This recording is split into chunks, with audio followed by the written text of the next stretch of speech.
Last week, we reported the bombshell news that Robert Wagner has been named a person of interest in the death of his wife, legendary actress Natalie Wood. The waves around Santa Catalina Island were glassy on the night of November 28, 1981.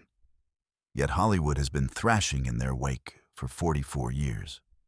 Natalie Wood, child prodigy, Oscar darling, tabloid dream, left the Splendour in a waterlogged parka and never climbed back. Coroners rewrote her death certificate, detectives reopened the file twice, and in 2025, her own sister threatened to haul the story into civil court. Each new probe has chipped another flake off the accidental drowning label, until the case looks less like a tragedy of chance and more like a chess match played on a rolling deck. But the storm didn't start that night. It started with a prophecy. Natalia Nikolaevna Zakharenko arrived in San Francisco on July 20th, 1938, to Russian émigré parents who believed she was marked for fame. During a wartime film shoot, a set fortune teller supposedly warned Maria Zakharenko that dark water will take your girl. Even as the legend blurred with retellings, Natalie's friends swore she panicked near open water. She played beach scenes only with camera platforms or stunt doubles and blasted music while showering so she wouldn't hear pipes gurgle. At 8, she melted America's heart in Miracle on 34th Street.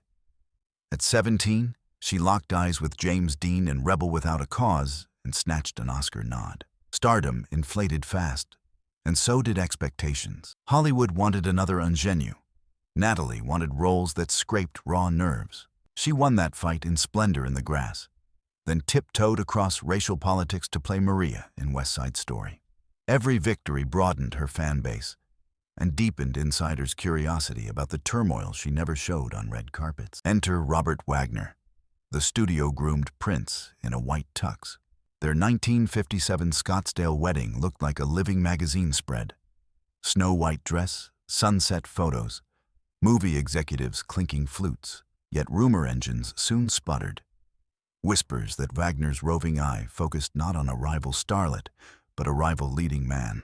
In an era when tabloid editors red-inked anything queer, the story stayed subterranean, surfacing decades later in podcasts and memoirs, but never fully verified. Still, it shook Natalie enough to trigger a trial separation and divorce in 1962, the first hairline crack in Hollywood's favorite love story. Natalie collected high-octane romances the way studios collected lobby cards. Warren Beatty's reckless charm, Michael Caine's London cool, Richard Gregson's measured British wit, all swept through in the 1960s. Gregson even gave her a daughter, Natasha, before their union crumbled in 1972. That same year, as though guided by gravity more than logic, Natalie remarried Wagner aboard a yacht in Malibu. Friends said she hoped familiarity would finally equal safety. A decade later, another yacht, same husband, different ocean, turned familiar into fatal. Thanksgiving weekend, 1981. Natalie, Wagner, Christopher Walken, and skipper Dennis Davern rafted ashore for steaks and wine at Doug's Harbor Reef, traded jokes with tourists, then motored back to the Splendour. Davern later said the cabin walls rattled with Wagner's anger over Walken's method-acting pep talks to Natalie. By 11 p.m., heavy thuds echoed across the hull. By dawn, Harbor Patrol pulled Natalie's body from the Pacific, face bruised, polka-dot nightgown bunched beneath a down jacket that had ballooned to 40 pounds in seawater. Coroner Dr. Thomas Noguchi now argues the coat functioned like an anchor. Had she shed it, she'd have floated. The county branded it accidental drowning within hours. Yet the autopsy already questioned itself, noting fresh and widespread bruises on arm, wrist, and neck. Reporters smelled more than seawater. A Vanity Fair expose reignited public doubt. Davern, racked by guilt and a polygraph-verified fear of Wagner, recanted his original statement in 2011, accusing the actor of delaying the SOS. The Los Angeles Sheriff's Department reopened the file, and in 2012, coroners stamped a new verdict, drowning and other undetermined factors.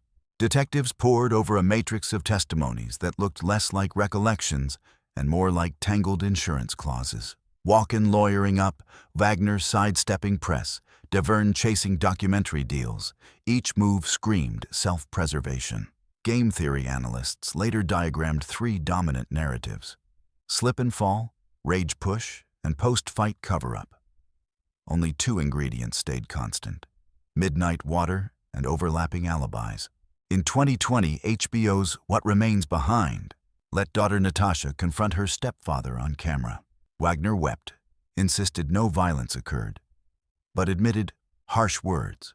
The film softened public opinion briefly, until true crime podcasts leaked never-seen autopsy photos in 2024, highlighting linear bruises they argued matched the yacht's rail height. Download counts shattered records. TikTok sleuths staged bathtub reenactments. Old divers from Avalon Harbor resurfaced tales of a woman screaming near midnight. January 2025 brought Noguchi's memoir and its parka revelation, while a Radar Online scoop quoted him bluntly: "She might have lived if she'd taken it off." Viewers devoured the soundbite. Lawyers noted its lawsuit potential. 2 months later, Wagner, now 93, cane in hand, granted a surprise YouTube interview. He called Daverne's story twisted, allowed that "maybe I froze," but closed with a quiver: "I loved her more than air." Comments lit up in every language. Beyond the glare, Natasha and Courtney Wagner wage a quieter battle. A fragrance line inspired by their mother's gardenia perfume, scholarships for child actors, an annual candlelit vigil on Catalina's Casino Point. They cling to Natalie's laughter rather than the transcripts dissecting her final hours, insisting the world remember the shimmer, not the riptide. Whether their devotion heals or reopens wounds depends on where you stand on the question that still ricochets between rumor blogs and police cubicles. So what did happen on that silent deck? Slip, shove, or strategy? Every theory bangs against the same iron wall.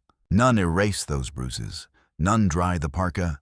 None explain why 4 souls on a 40-foot boat can recount 4 clashing timelines. And none bring Natalie back to the career she was already plotting. An 80s renaissance of adult dramas she said would be her true second act. 44 years later, the Pacific is calm. Hollywood's conscience isn't. Natalie Wood's story endures because certainty never arrived. It haunts because the people closest to her crafted narratives that protected reputations instead of truth. And it warns us that in the glare of fame, the simplest facts, who argued, who called for help, who heard a splash, can drown in a sea of image management.